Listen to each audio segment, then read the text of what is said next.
Igbo Area TV, on the Igbo. Nnamdi Kanu reveals those who created unknown gunmen in Nigeria. Please subscribe to our YouTube channel and let's go there.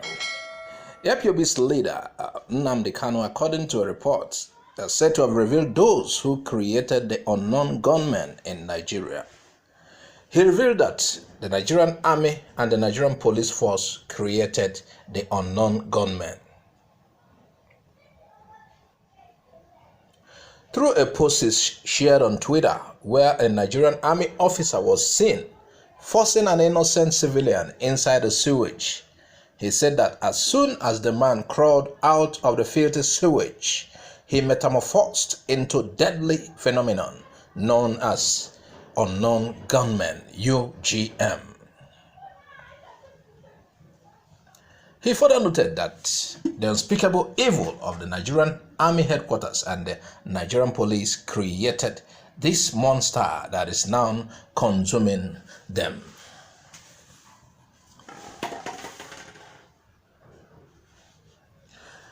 But let's look at this properly.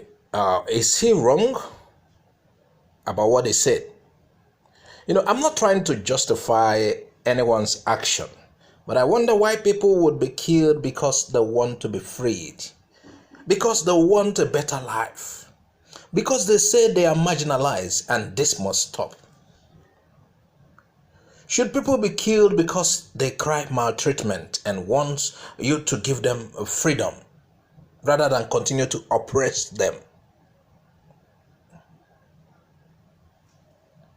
Is it an abomination for one to say, I don't want to be part of this wicked union again? Should people be killed for that?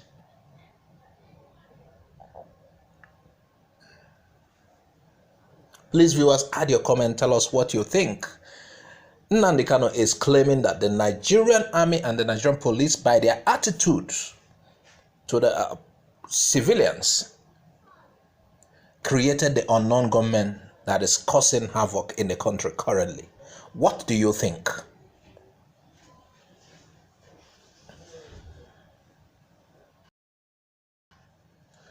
Nigeria's military bombing, secretly killing Igbos, Nnamdi Kanu alleges.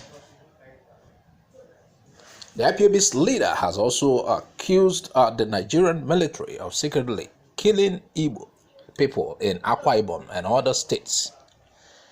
His claim was that the military was killing Igbo people and labeling them as unknown gunmen. He therefore alleged that the military was using their aircraft to bomb people of Essien in Akwa Ibom State and some other communities in Benue State. Kanu, as usual, spoke through his IPOB spokesman, Imo Powerful, in a statement issued on Friday last week. He stated that they, the Indigenous People of Biafra, IPOB, ably led by their great leader, Nnamdi Kanu, wish to bring to the attention of the world how Nigerian government and her security operatives are massacring innocent Biafrans in Essien Odem local government area in Akwa Ibom State and some communities in Benue State. He made it known that the Nigerian military has been killing these innocent and helpless citizens, claiming that they are unknown gunmen behind the spate of attacks against security formations in these regions. He added that the Nigerian military has been using their aircraft to bomb the people of Essien and as well as Benue people, claiming they are fighting the unknown gunmen purportedly hiding in the areas. This has again exposed the hypocrisy of the Fulani-controlled Nigeria military, he said, adding that they cannot use their aircraft against terrorists and bandits, daily killing their soldiers as well as civilians like flies, but zealous to bomb Biafran territories under the guise of searching for unknown gunmen. Still expressing his anger, he narrated that in February, it was Olo in Imo State, they massacred civilians using their aircraft Now it's Essen Udim in Akwa Ibom State and Benue State. But an Islamic cleric has been going about, dining and whining with terrorists, taking pictures with them. Yet the double-faced Nigerian military cannot use its aircraft to trace their locations. He said trace their locations. Even the particular Czech, Gumi, that takes pictures with them, everybody knows where he is. Is anybody looking for him? You could imagine. So he went on to say, how can a responsible military use helicopter, gunboats, and military jets against ordinary citizens? Meanwhile, Boko Haram and other Fulani terrorist groups have been killing soldiers and police in the northeast and northwest without soldiers terrorizing innocent civilians. So why is the east different and Benue?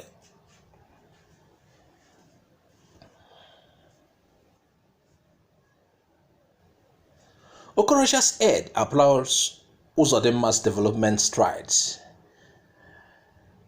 Chief Victor Nwanaforo, an Edato South-born business mogul and political leader, has stated that Imo State is undergoing rejuvenation under Governor Hope Uzodinma.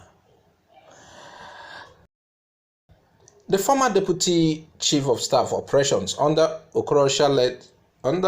Rochas Okorocha-led rescue mission government made the statement at his country home, Isiekene, during interaction with his kinsmen on Monday.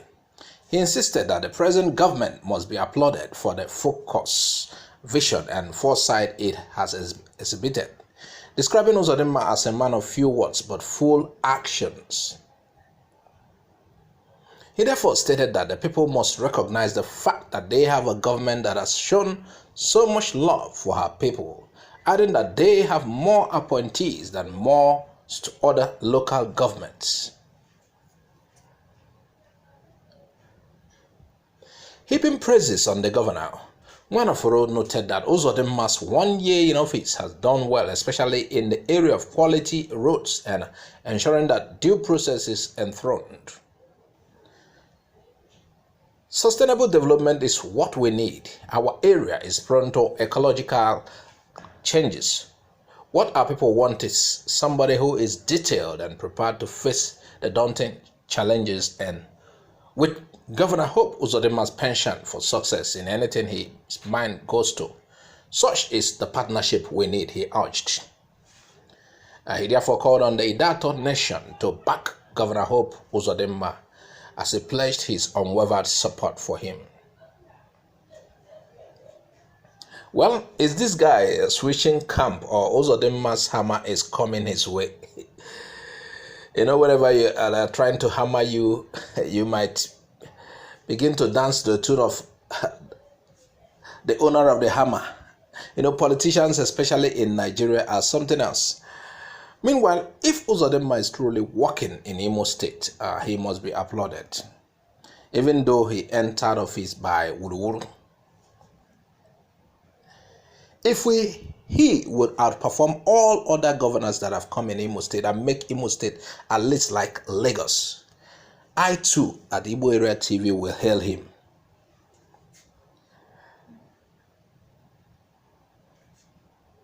Imo State has suffered so much in the hands of bad leaders. You could imagine what would have been of Imo State if Okorocha's son-in-law, Uchenwozu, managed to become the governor as Okorocha planned.